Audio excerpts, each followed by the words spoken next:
Check out my new book before we get started. Also, down below in the description, we have a link for the brand new music video from the band I-frame Inverter.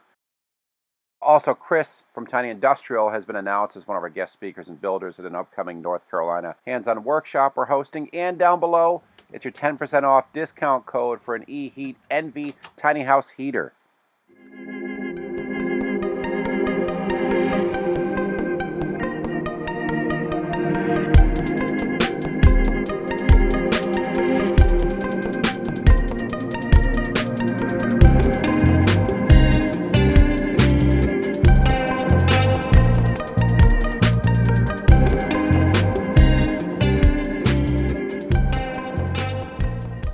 As you can see, it's really quite spacious in here, and one of the reasons I chose Deek's design is that this little building has a feature that's just perfect for the tropical environment.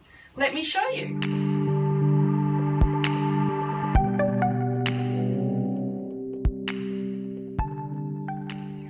The extra space allows plenty of room for working and, most importantly, relaxing. Cheers. Here's something new, milk crate foundations. Even though this structure's built on a deck, there is AC sheeting underneath that lino there. One of the gorgeous features of a 1930s Queenslander are these windows and awnings. We had quite a few left over from our renovation, so I put a set in here. Gorgeous French doors at the front also came from our building renovation. They need to be finished off with the door handle. One thing I love about Deek's design is the ability for storage. You can see here that there's plenty of room up there for canvases and things I don't use on a regular basis.